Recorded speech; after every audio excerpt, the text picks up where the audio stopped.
Well, hello, everybody, and welcome back. And if you are just tuning in with me for the very first time, it's so nice to meet you. And I'm really glad you're here with me today. I am your host, Heather Carey, nutritionist, chef, mom, and a woman who has been around the block with food. I want to open up about real food in relation to health, weight, and our bodies so you can make peace with what you eat.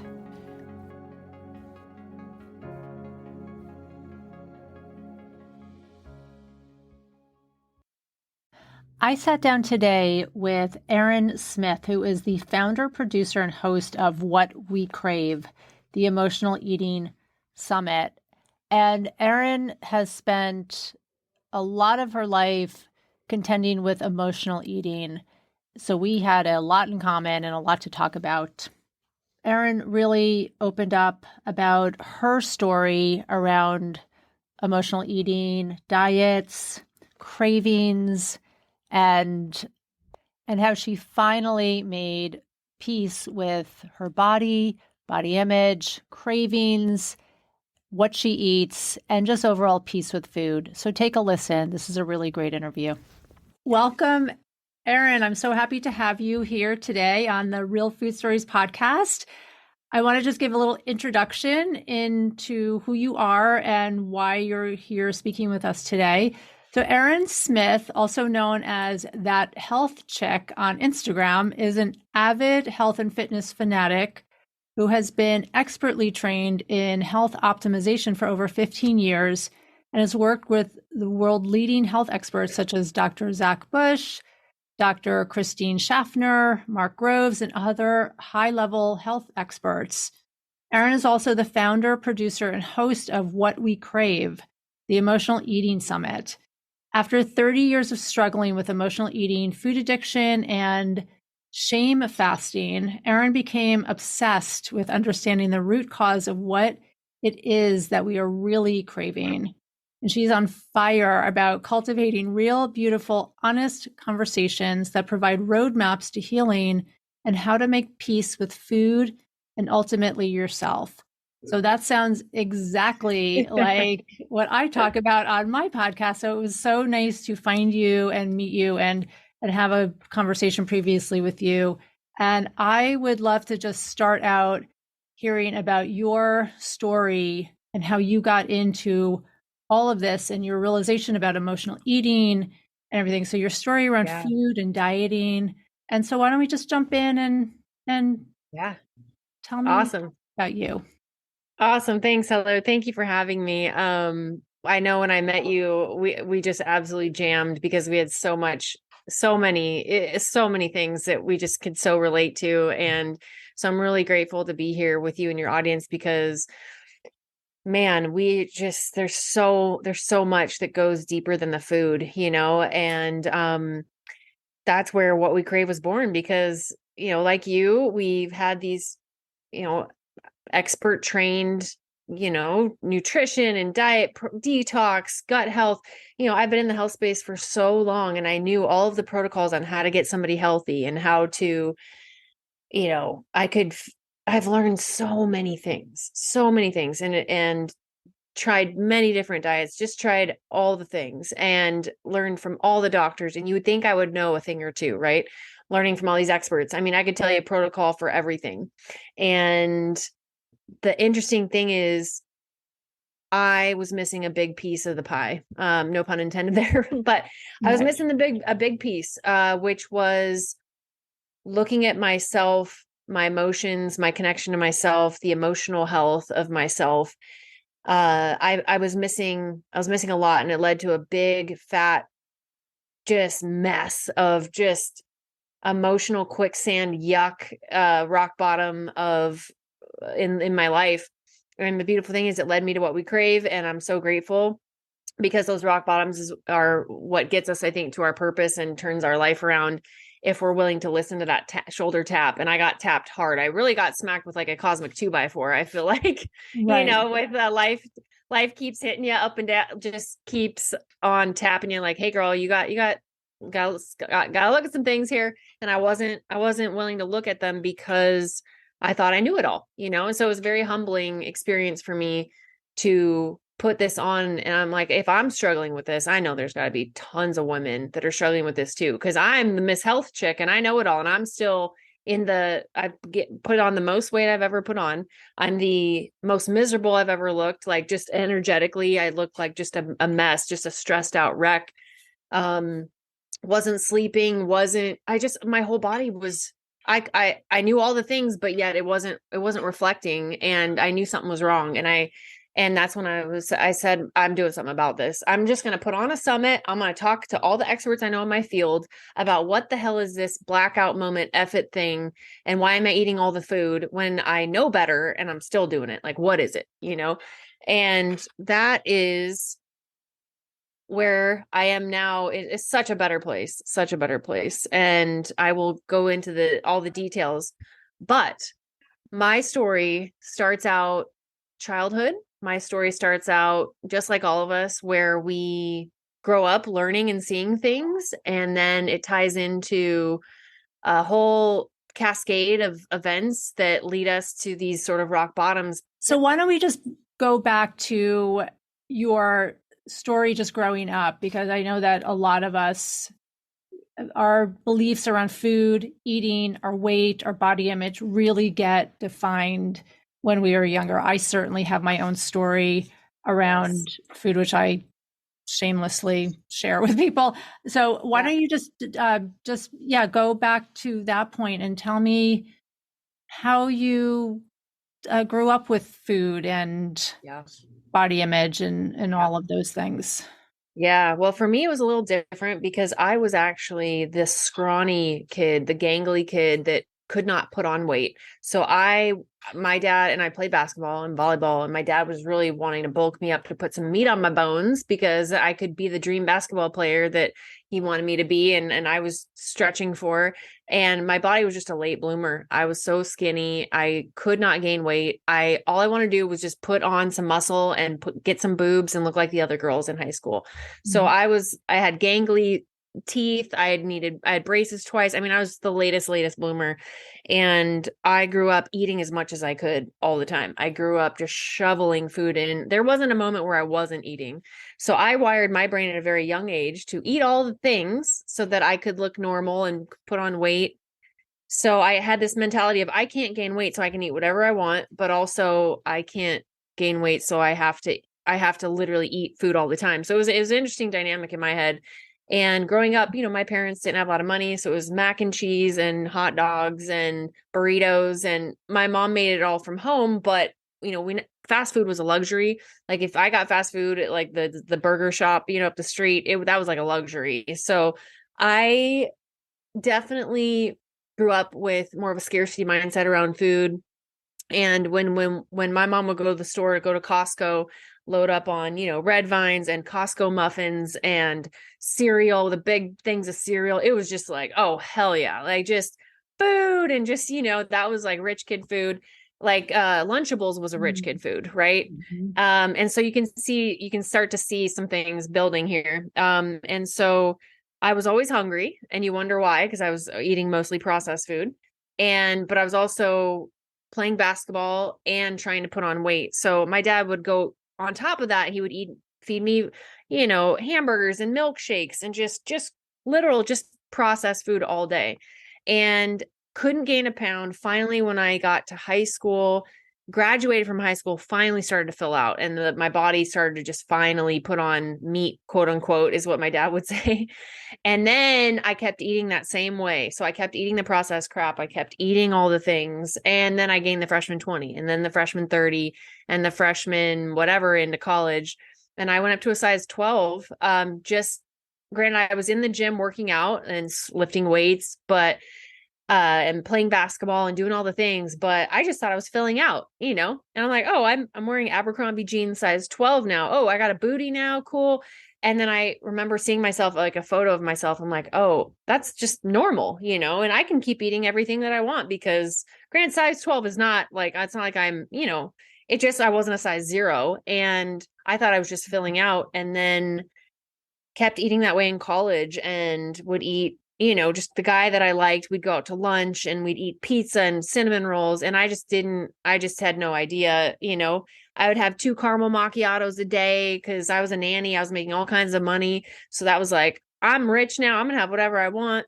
And I was so unaware of just, I was just eating food all the time, all the time. And then I really gained quite a bit of weight, even though I was working out. So I stayed around size 12-ish, but I gained a lot of weight, but I still, because of my height, I could kind of carry it well, because when you're tall, you can carry weight more. So I didn't know. I just thought I was filling out. Then there was a point where I moved to California, and I was like, oh, I fell in love with a guy in college. If you fall in love with a hot man in college, and you start, like, you're in college, you start looking at girls, oh, they're in shape. What do they do? Oh, they eat salads. So I'm like, oh, I want to look good for this guy. So I started eating salads. I lost weight, ate salad, that was my nutrition course. Like, oh, salads equals weight loss. Then I moved to California, and then it was, oh my gosh, I need to lose more weight because all these women are in really good shape. And I'm going to try the South Beach diet.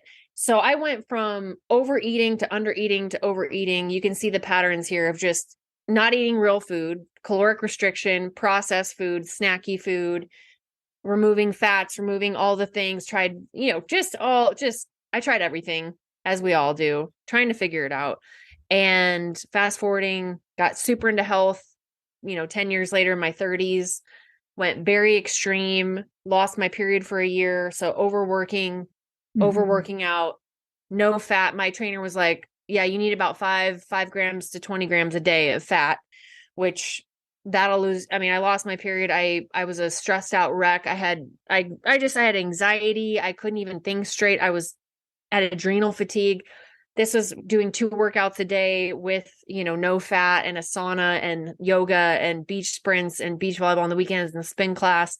So you talk about extremes. I'm the queen of extreme. That should be my Instagram name. Then I discovered keto because I was so deficient in fat. I discovered keto, and all the lights turned on. My whole body was like, thank you for giving me what I need. So I started binge eating on keto because I was so deficient in fat. I started just eating everything keto. Well, it's healthy and it's organic. I got really into health and started working for health companies and health products, and started learning all these protocols. And keto's healthy and it's organic, so I can eat all the things. So I started numbing my stress for I was a commission sales rep, started numbing my stress with keto food, and did another swing, gained all the weight back on and then some. So I was, there's pictures I could show you before and after. It was just up and down these swings. And I was so stressed out, and I was so unaware of my stress. I just kept numbing with food, and just kept, I would fast it off because I knew about fasting. So I developed this sort of shame fasting where I would fast off all the weight, and then I'd put it back on because I'd get stressed again. I literally was in the worst place in my life from a stressed out standpoint. I worked for a narcissist, just absolutely stressed out, working, 20 hours a day, not ever taking a day off for multiple years. Yet I was the most educated in health protocols, and yet I was the worst. That was my rock bottom. And it just in the worst physical, energetic, just stressed out mess. And you see some of the pictures in my 30s. I look older in my 30s than I do, and I'm 41 now. And I'll be 42 actually next week. And I look better than I do now because of the stress. It's just insane. So you want to talk about every single area of life of hitting that rock bottom and trying to figure it out on my own. That was me. And then I said, I'm so tired of this. I'm going to put on a summit because I got to get to the bottom of this, because I keep eating all the food, and it's healthy food, and I'm binging, and I'm gaining weight, and I know better, and I'm still doing it. And I didn't even realize I was numbing out with food because I didn't realize this was a crutch. Healthy food was a crutch. It made me completely unaware that it was healthy food, but it wasn't really healthy. I mean, it was marketed as healthy food, right? Keto and everything. So let me just ask you a question. I'm just so curious because I'm hearing your story, and for so many women, their dieting story starts when they're younger, but yours seems to have started later, post college almost, right? I mean, you were, because you were encouraged to gain weight as a child, right? And then you Right. started slowly gaining weight, and then maybe you're, getting, you were just gaining more and more weight and like eating all the things and everything. I'm just curious, how are your parents with Mhm. you, when you were Yeah. then starting to gain weight? I mean, I have a very solid story with my Yep. mother and my father, and how they influenced me to encourage me to be on diets when I was, from like 11 years old on.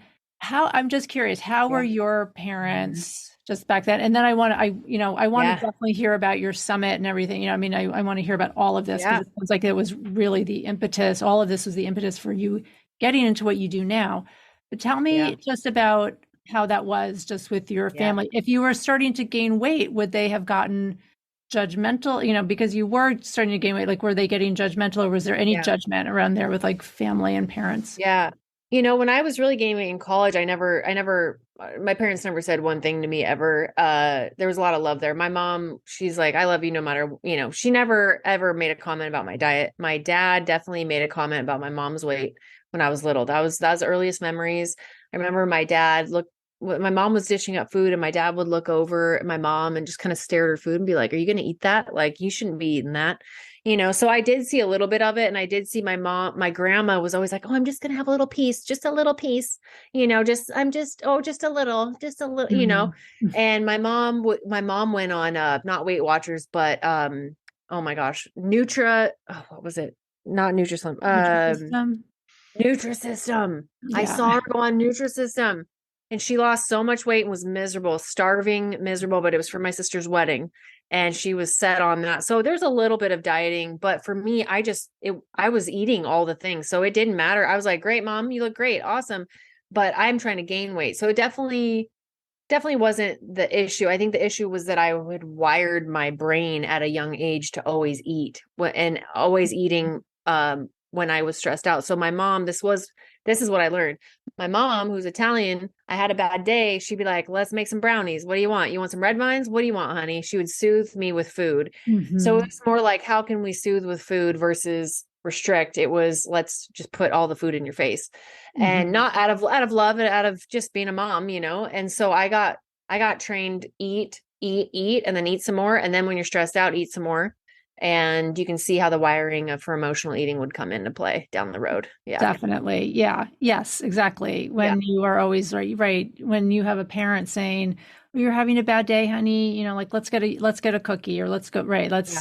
let's make a pot of, Yeah. I mean, a pan of brownies, like, right. It's then you start attaching food equals comfort and food equals Right. love. And yeah, Yeah. food's going to make it all better. So you were saying before that, you knew a lot about healthy eating, but you were just getting yourself more and more into like trouble, right, per se. Mhm. And you mentioned you were on the keto diet and relying on that, but before that you weren't getting your period because you were just on, you know, a variety of different diets, which I think I started to say before that, right, keto, these diets are marketed very heavily as healthy diets, right? As healthy. This is like, and you start to feel like, well, should I be on the keto diet? Should I be eating that way? Like, if I'm not eating that way, is there something wrong with me? Is there Right. something, and so tell me just a little bit more about this diet mentality and how you started adopting that, because you weren't on diets, you didn't have Oh, a history as younger being on diets. So how did you start adopting this, these kind of extreme diets yeah. equaled healthy eating? Yeah. It was really, well, one, you move to California and all the women are in shape. You want to do what they're doing, right? You're like, okay, what are you doing? And my girlfriends were trying every diet from vegan to raw food to whatever, because we all worked in the health space. So we're like, we know about all these diets. Oh, let's try them all. What maybe this one will work for me. So it was always, how do we lose weight and look our best in our early 30s, right? Uh, but really what happened was, we were all trying different diets. I lost a lot of weight, lost a lot of muscle, going vegan, lost my period, all those things. But when it came to keto, because I was so malnourished and had no fat in my diet, my body was like, thank you. It gave me my fat back, and my brain could turn on, I could function.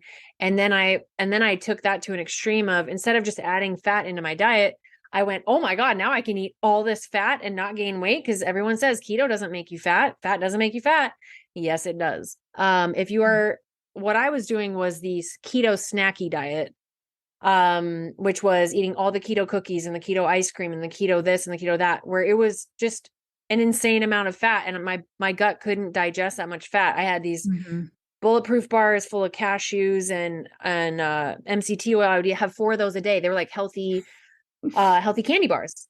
And if you do keto, like, I think there's a time and a place for keto when it comes to cancer. A lot of the doctors use it for cancer, but you do keto the right way, which is, you reduce your amount of sugar, because with cancer, you can't have sugar, and you replace it with fat, but it's not like the type of binge eating that I was doing. It's completely different protocol. I just took it as, oh, I can eat all the fat, so now I can just numb out with food and not even I get to eat whatever I want and handle my stress with food. And I'm so happy because now I can binge eat all of this healthy food. So for me, that's what happened to me, was I just used it as a crutch to numb out and not be aware of what was really happening, which was a lot of deeper things with boundaries, self-love, self-worth, and then the list goes on and on. Yeah. Right. Yeah. I mean, when I went to get my master's degree in nutrition, the keto diet was a medical diet, not so much for cancer, but for epilepsy. It was a medical diet. No one considered going on that diet for weight loss or anything or for any other health reasons. And that's, I think, how it became so popular, is that people realized that you could put yourself into ketosis and your brain thinks it's starving, you're going to lose weight. And it's personally, it's just gone awry. I think, the keto craze. Yes. You can definitely take it the wrong way. I mean, I definitely got myself into ketosis. I did some fasting and just trying around with the protocols, right? So I was experimental, but then I used it. That's when I took it, like, it wasn't just for my health. It was like, let's eat all the things and I don't have to care about anything. And I was just at such a stressful point in my life where that was the soother, that was the reward, that was, you've worked really freaking hard. Go eat anything you want because you deserve it, because you're going through a lot right now, and didn't pay attention to anything else. Yeah. It sounds like that was, you mentioned your bottom, right? You're like in this phase with the keto diet and everything and just getting tell me what happened after that. And then I just want to know, how did you start to get yourself unstuck, and out of that and realize that this isn't working? Yeah. Oh man. What's funny is some of my friends remember when I was going through this, I saw the weight gain. I mean, I was 30, 40 pounds overweight. And for someone who's tall, it's definitely noticeable. What they noticed the most was my gut. I looked like I was 9 months pregnant sometimes, because the erythritol and those keto snacks would bloat your gut up. I had SIBO because I was eating dairy again, which my body does not digest dairy. So I was adding the dairy back in, which will cause major gut issues and inflammation if you can't digest it, plus the erythritol snacks. So everyone was noticing I looked puffy and inflamed. I just looked stressed out and inflamed. And I remember they looked back, they're like, God, you look so much less stressed now. And I wanted to tell you something back then, but I didn't want to say anything, because I didn't want to upset you. And I was like, no, I'm so glad you didn't tell me anything, because I needed to go through this on my own. This was my rock bottoms were there for a reason. And I needed to get to where I needed to get to be where I'm supposed to be. And so I truly was grateful that no one said anything. But my rock bottom, I remember, was I was working till 4 a.m. just to get this stupid thing done for my boss. Had just put it on my lap last minute. I remember going, okay, I can do it. Yeah, no problem. Because I don't have any kids or a husband yet, so I'll just do it. And I remember going, what am I doing? I'm like, look, I remember I took a screenshot of my face. It was so stressed out and puffy and miserable. And like, you have completely lost yourself because you can't stand up to your boss. You can't say no. You're working way too hard for what? Like, what is this all worth? Like, just really had to take a deep dive on why I was doing this to myself. I finally became aware. People kept talking about awareness. I finally became aware that something was wrong. And I just, I remember going, I gotta get out of California. I gotta literally make some drastic changes. Mm. And right at that time where I finally said, I'm done with this, I got to figure this out. My lease was up. My sister was having a baby. And I remember that was my moment. I remember time slowed down and it was, you need to get back into the mountains and the lakes, get into nature, get out of this toxic job, go be near your nephews, go be near your sister, snuggle, sleep, rest, and just get out of this toxic mess. And that's when I came back home. Perfect timing. As always, everything always works out. Had a window, Right. literally couldn't have left California faster, drove home and just started sleeping and nourishing. I went from eating out every day to whole food to cooking at home, sleeping, resting, moving, getting rid of toxic relationships in work and life. And that's where things started to shift, where I just focused on, I got to unplug and get back to me, and taking some baby steps, which we'll get into with the summit, but just really taking baby steps.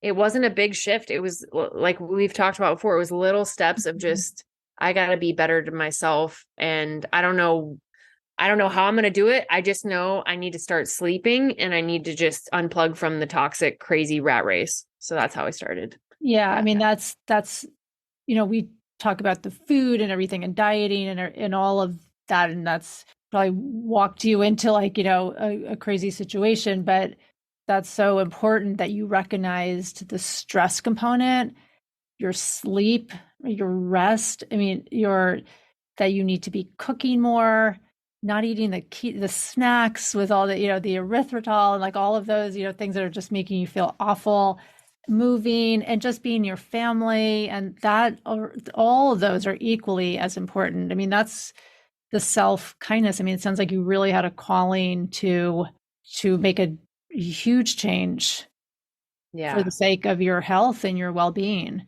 Yeah. I remember my friend said, I was like, I'm going to figure it out on my own. She's like, how's that been working for you? And I go, oh shit. It's not. I can't figure this out on my own. No podcast. I was trying to find the answers outside myself, and I had to Yeah. turn it back on myself and go, all right, let's start at ground zero. What do I need? Baseline. Mm-hmm. Yeah, that Yeah. sounds like really true self-care, and that's nice.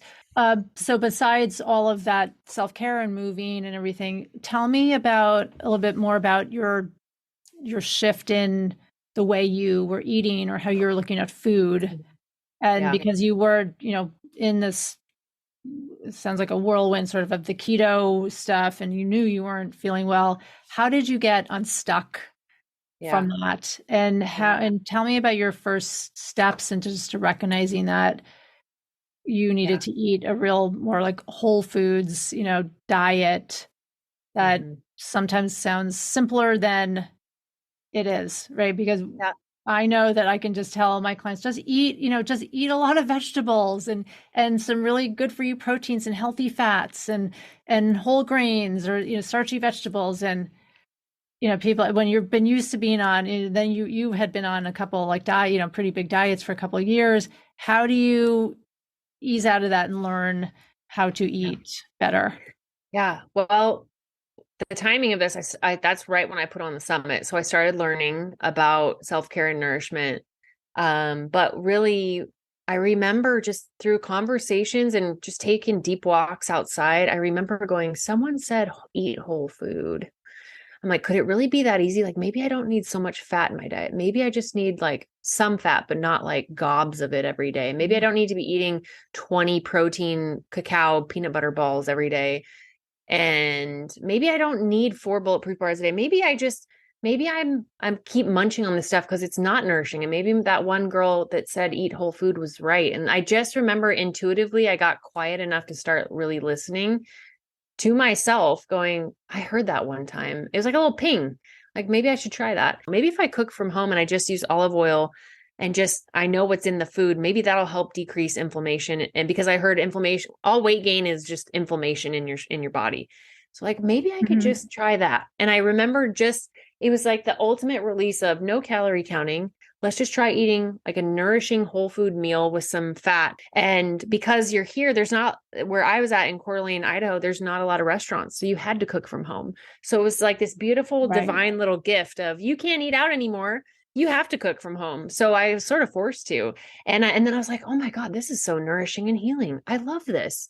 And that's what we talked about on my interview with you, Hmm. is cooking is therapy. And I just started playing like jazz music and slowing down. I lit some candles, had a glass of like organic wine, and started cooking. I'm like, oh my God, I love this, because I didn't have that growing up. My mom was just, let's make something real quick. She didn't understand cooking. It was just, how can I get my family fed for under $5? And, so just a complete Hmm. shift of just getting quiet enough to go, oh, I'm going to try this. And it wasn't, yeah, no calorie restriction at all, just kindness. Yeah, and if you didn't grow up with your mom I mean, it sounds like she had a motive, right? She needed to save money and get food quickly on the table, right? Or maybe you didn't have your grandmother cook. I mean, if you didn't learn how to cook when you were younger, it's not like we're born with the skill, right? And we're not born with knowing that like food is nourishing, especially when you've been on diets. Women, especially, I think, just get really disconnected Yeah. from getting into their kitchens. We've talked about this. I think a lot of women have fear around cooking and not measuring up or not doing it correctly. And so let's leave it to someone else in order to take out. I mean, that can just start to spiral. So yeah. And we have to learn that food is nourishment. Food is right. Cooking at home and cooking your own food and being in control of your food, knowing exactly what's in it then, right? You mentioned the oils and everything, then you know exactly what you're putting into your body and helping yourself. So Yeah. it's yeah, it becomes really important. It's a really important part of healthy eating and healing. Yeah. And it's so simple. I thought it had to be harder than that. I really did. For all the knowledge I had, all the protocols, I thought it's got to be harder than that. And then I remember going, maybe it isn't. Let me try it.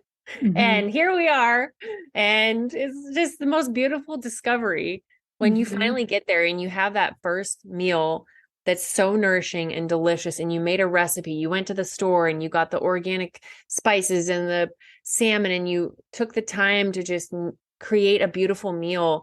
And then you actually feel nourished for the first time. I remember going, oh my God, there is something to this whole food thing. And there's something Hmm. to this cooking thing. Oh my God. It was like the heavens parted and the sun was like shining down on me for the first time. Like I figured it out. Yeah. Exactly. Yeah, it is. And when you make, right, you create something good and then it tastes good, like, oh, this is so right. Yeah. It's so kind to your body and just nourishing for your soul even.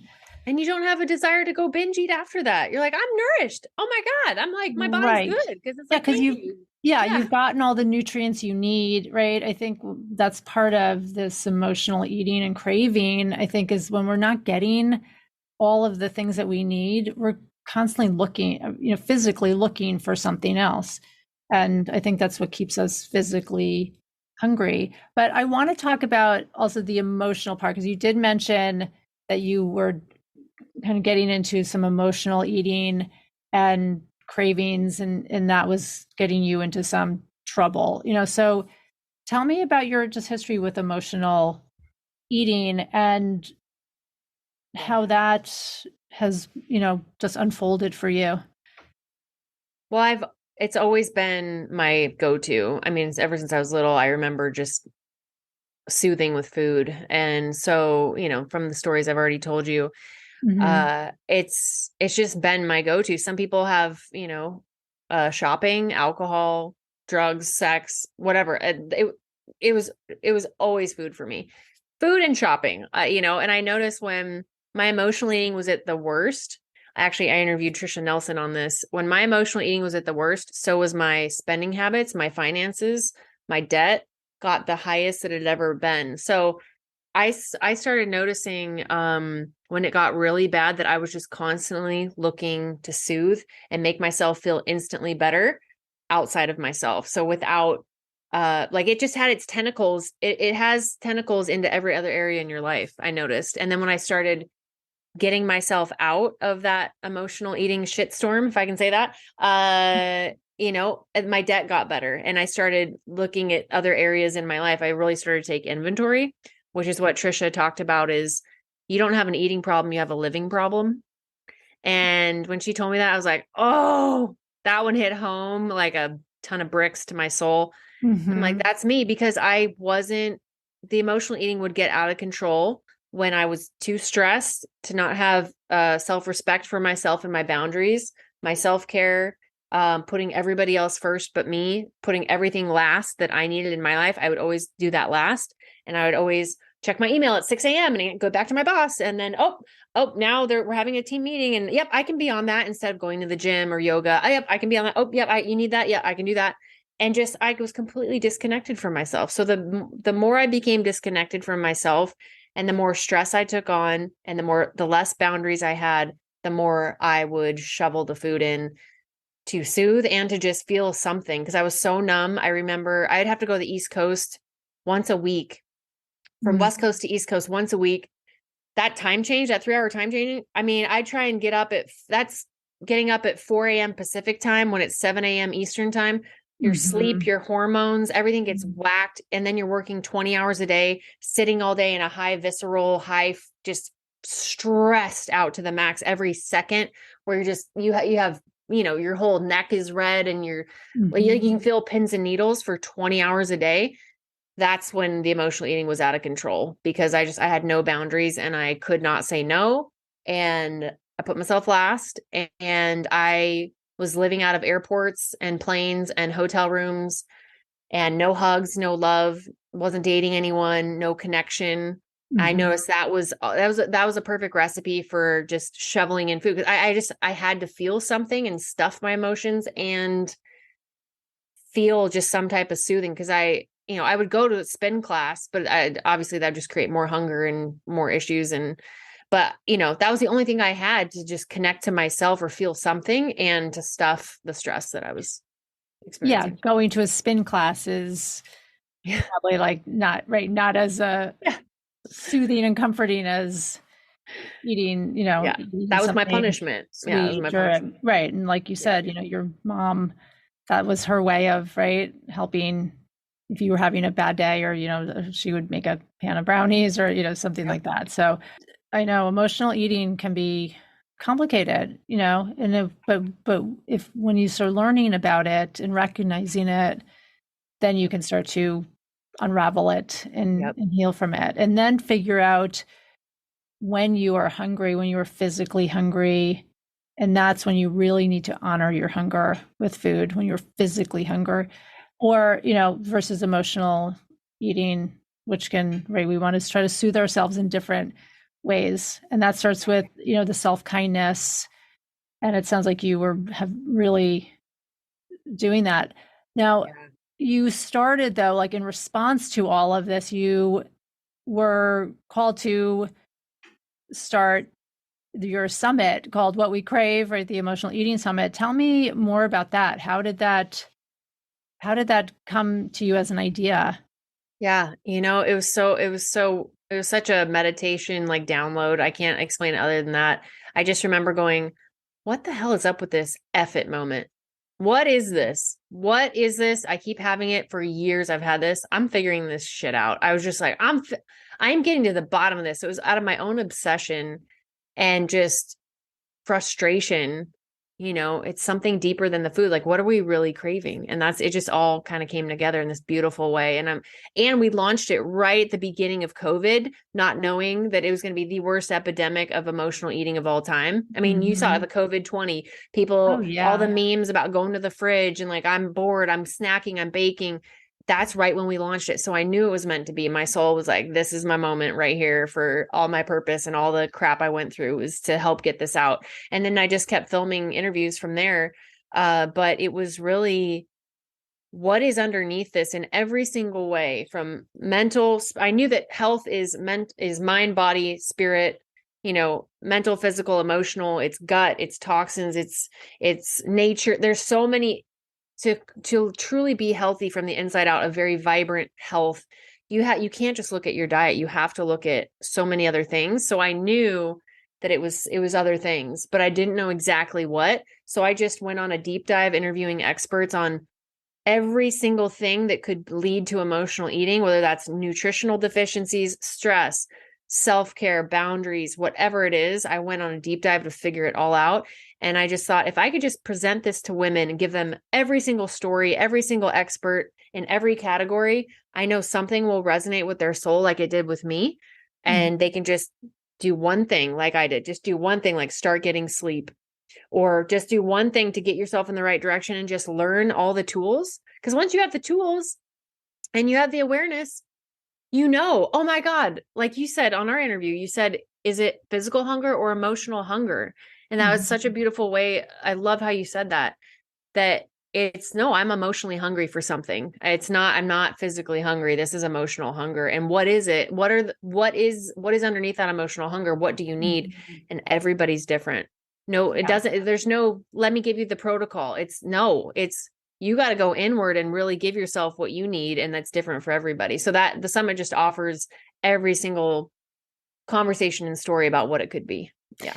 Yeah, I think you're absolutely right. The awareness. I mean, just that's the first important step, is just having the awareness that I've got a thing. Every time I'm having a bad day, I want to go and eat a pint of ice cream, and I do it without even thought.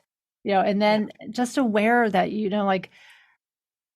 like my emotional triggers are like making, are causing me to eat. And it's not just about you. It's goes deeper than, well, when you're having a bad day, just go do something else. I mean, we have to really like get underneath it and figure it out. Right. And I think that's that's where diets, just normal eating and versus diets, that's where they just, separate, because diets just tell you what to eat for a certain amount of time.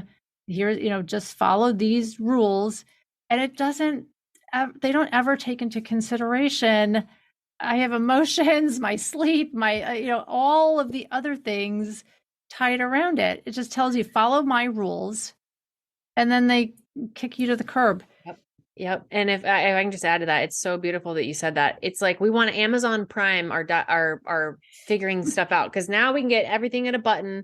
Everything's at our fingertips. We wanna Uber Eats our everything, and we can't. And that is what you and I love talking about, is this culture of dieting is missing. They're not looking at stress levels, sleep, your emotional trauma, your physical trauma. If you just went through a divorce, if you just lost your dog, if they're not looking at every other area in life that is vital.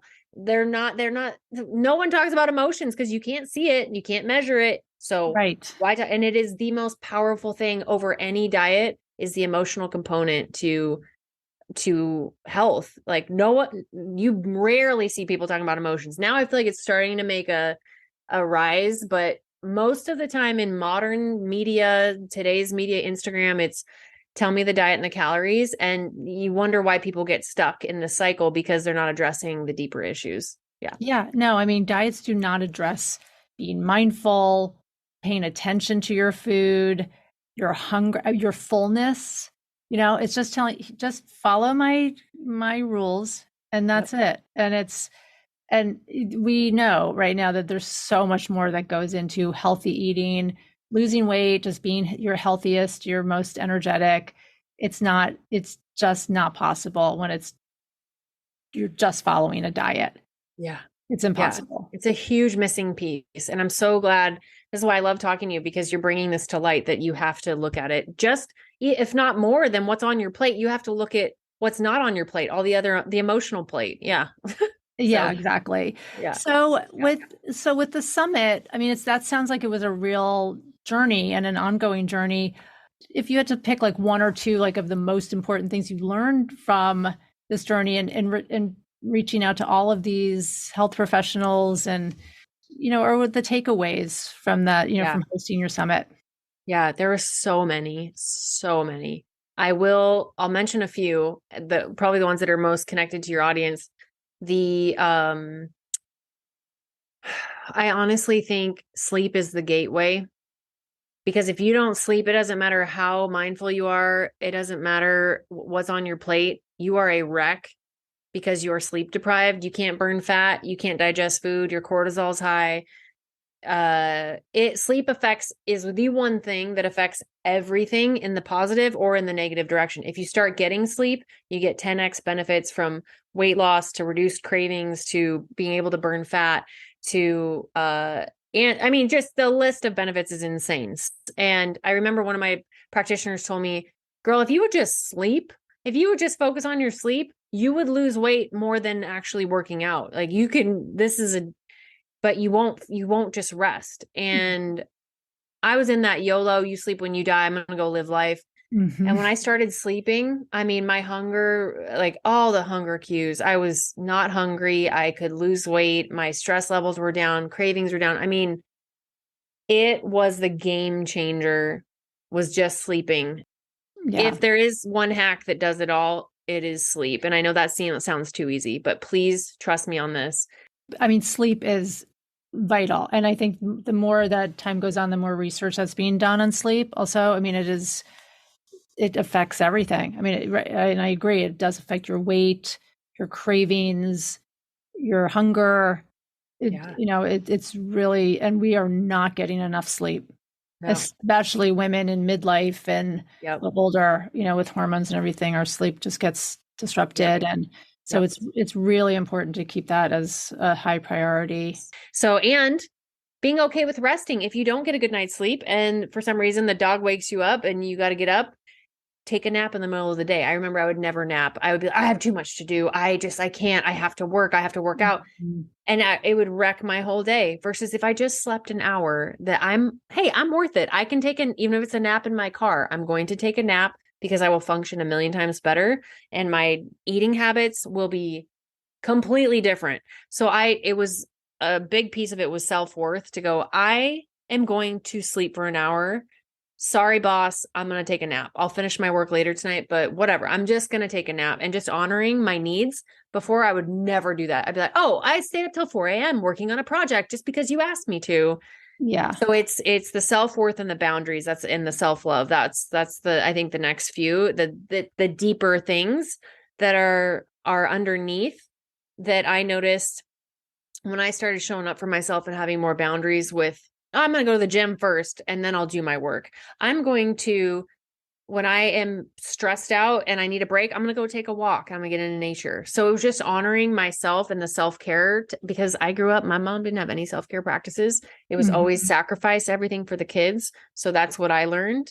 And when I started to integrate self-care, somehow magically all my work got done. I could bet, it's like you can bend time.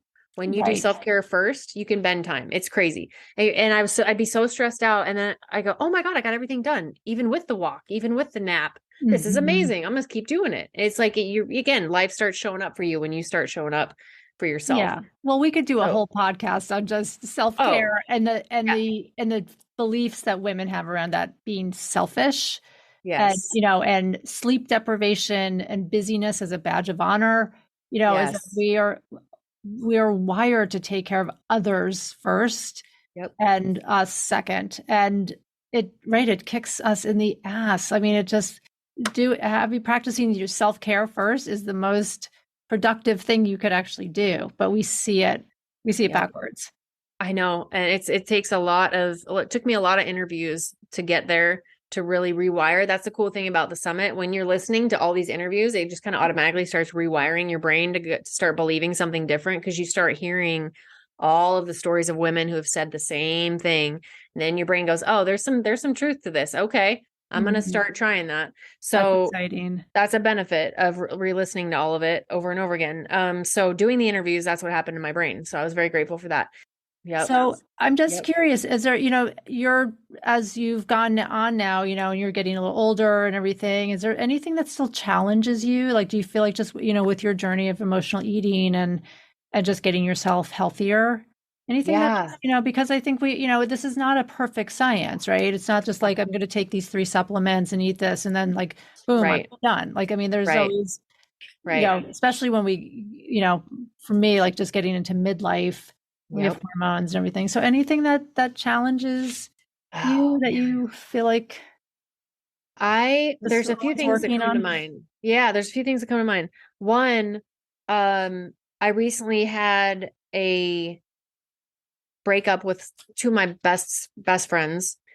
An unexpected breakup. We just split ways from a conversation we had that kind of erupted, and I wanted to go emotionally eat. I remember going, I still got some work to do. I wanted to soothe, I wanted to comfort, and I'm not saying I'm perfect by any means. I've gotten 1,000 times better because I know my tools now. But I remember I had so much anxiety and just like a visceral response. And I was like, oh my gosh, like it's happening again. Mm-hmm. And I went right to all my tools and I was like, hey, I need to go for a walk. I need to go into yoga. But first, there is a yummy paleo donut in the fridge. And I ate the paleo donut. And I remember having some, oh, you shouldn't reach for that, and being harsh on myself. And then I go, you know what? No, I'm okay. I'm going to have the donut. I'm going to sit and cry for a minute. I'm going to hang out. I'm going to make a phone call and then I'm going Yeah. to go to yoga. And it all, when you get triggered, it is actually triggers are the teachers of where we got some healing work to do. So if Mhm. anything that I have noticed this year is I've done a lot of inner work, really looking at every single trigger that's popped up in my life. And I honor those triggers now. And Mhm. instead of pushing them away, I really take a magnifying glass and go, okay, I start journaling. What is going on with this trigger? What is it bringing up from my childhood? Mhm. And I think for me, when that happened with my friendship, I had the moment of wanting to soothe and I honored it and I did. Mhm. But then I also went to my journal. I made a coaching call. I got on the phone and I said, what is this pulling up in me that I need to actually work on? Because we could point the fingers all day at my friend was such a bitch and just they said this and the divisiveness of the state of the world and oh my gosh, everything. There's so much Mhm. hatred. And I remember wanting to point the finger at my friends, like, you guys did this and then I went, nope, I got to look at myself. Like, what is it in me that's triggering me this bad? So I think Mhm. what I learned is that triggers are our greatest teachers and to honor them instead of stuffing them, go honor them and dig into what is happening. And it's Yeah. okay if you fall off the wagon, give yourself some grace, eat the donut, then go take care of yourself. Yeah, but it Yeah. sounds like you did it with, I mean, that sounds like a big, that's Yeah. big and very emotional to have a Yeah. breakup with a good friend. And right, you can feel once you have the awareness, right? It like automatically triggers, like where's the donut? Like where, like I know that I can feel that way sometimes too. You're like it's like so Yeah. hardwired in my brain sometimes. Yep. But doing it with awareness, and it's okay to have the donut, right? It's perfectly okay, but you did it with awareness Yeah. and then also implemented some other tools. So I think that, I mean, that's, I think, a great takeaway for my audience and just, women in general is that it's okay. We're not in this to do it perfectly, right? This is a Yeah. progress, not perfection, right? So Right. we're just, really always on our journey, Yep. and we take it, one instance at a time. Yeah. And I think I did have a little bit of shame around, oh, I'm this emotional eating expert. It should never happen. And then I told myself, hold on a second. I'm still human. But like you Mhm. said, at least I have the awareness. I enjoyed it. I enjoyed I had the donut and then I went up and wiped my tears off my face. And then I went and took care of myself and got the emotion that was stuffed in my body that was visceral, triggering me, the anxiety. I went and moved it. I grabbed it. I went in my tool bag and I started pulling out my tools. And so that's, I think the biggest thing is know your tool bag, know what you need in those moments, know exactly what your soul needs that isn't necessarily related to the food, but it can help move the emotions out and then go Right. back and look at that trigger as a way of what can I do? Because I swear they are the when you start looking at those triggers and as teachers, it can totally change your life in so Mhm. many ways. I've noticed that's been a huge shift in whether Absolutely. that's relationships, finances, career. You start pulling up those triggers and healing them and just looking at them and giving them the love that you needed as a kid. and rewiring your brain, man, it is life up level for sure. Yeah. And sometimes it can feel like we're taking like 3 steps backwards and here I am emotional eating again, but you're really not, right? You're just, you are aware, and that's the most important thing. Yep. Well, Errin, this has been an amazing conversation, and I'm so happy that we had the time to just talk. I just have loved this conversation. So tell me, how can people find you and learn more about your summit, which I'm sure everyone's going to want to be listening to? Thank you. Thank you for having me. You and I instantly just connected with, we just so resonate with this. So an hour goes by way too fast. But yeah, I hope there was some stuff in there that really helped your audience. I really try to give as much value as I can, but there's so much more to say, as you know. There's just the tip of the iceberg. But yeah, if you go to whatwecrave.com, that is the website just to put your name on the list to get notified when the summit comes out, because I'm adding more interviews and rebranding it right now.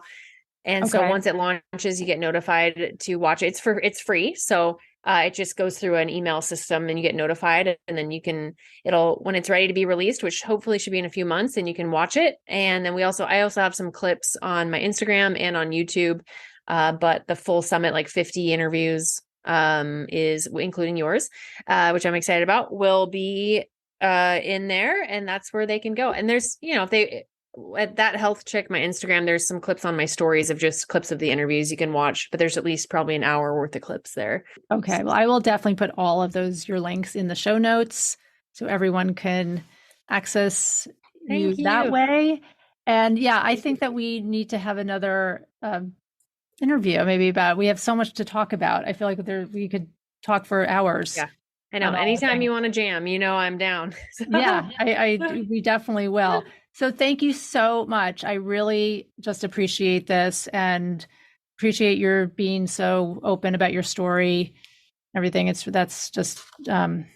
really important, I think, that we get our stories out. So 100%. Women don't feel so alone.